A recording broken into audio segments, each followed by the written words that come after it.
Welcome back to Daily News Live. As I mentioned before we went to the break, we are joined by Damon Dash, who is one of the co-founders of Rockefeller Records, sitting alongside one of his boxers. He's a boxing promoter as well. Gary Stark Jr. is with us, and Bill Rhoden from the New York Times with us as well. And Damon, as I mentioned, you are really one of the leading guys when it comes to hip-hop music. You and Jay-Z and a third partner started Rockefeller. You discovered Kanye West. And, how responsible are you for what became the hip-hop generation in this country?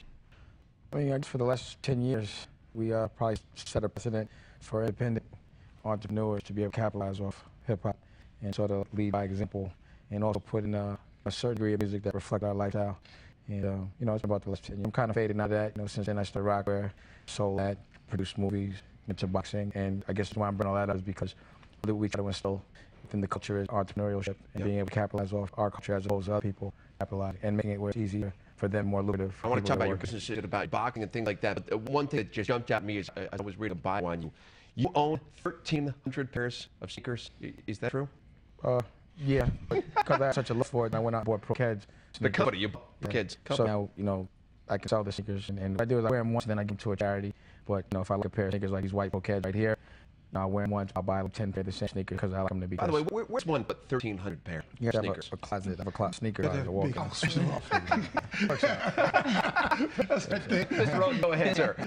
No, actually, I just enjoy the conversation. You know, it's funny hearing you talk.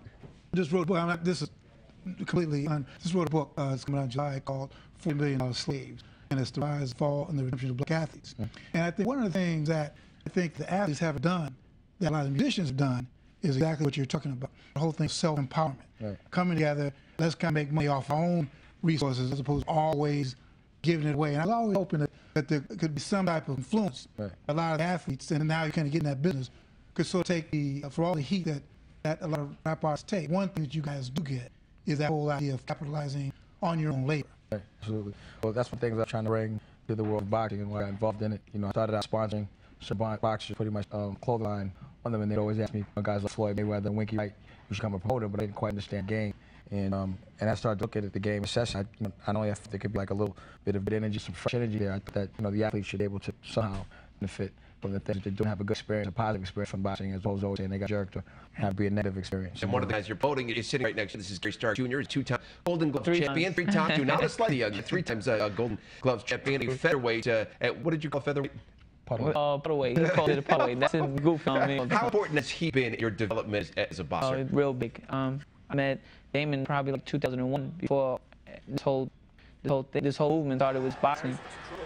And this whole movement in 2001, and I had told him when I first saw him, you know, I remember watching him on videos and stuff, and I'm like, wow, because I was working at Chelsea Piers at the time, and when I seen him at Chelsea Piers, I'm like, wow, that's Damon Dash coming to the gym and watching me, and I was like, I want you to manage me, I want you to sponsor me, I want you to do anything. I just want to be involved in the whole movement, and he's been big for me ever since. I read you've got a butler, and you said it's a very important part of your life. Everybody should have a butler if they can. Tell me about that. Yeah, that was New York Magazine. New York Magazine, I don't think I It was one of butler. He phrased it, but it was more like assistant that helps me, you know, with outfit and things like that. Because every time I'm on television, I usually try to promote something.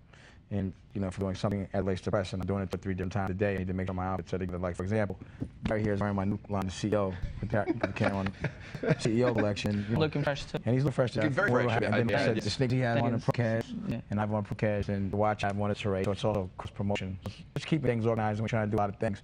You can need a good team that we do. By the way, can we get close up that much? Because that is the ultimate in bling. Is that, Bill, by the way, everything about that is, I know it's a sick question. Oh, man. There appear to be a lot of diamonds, David. This is Terray.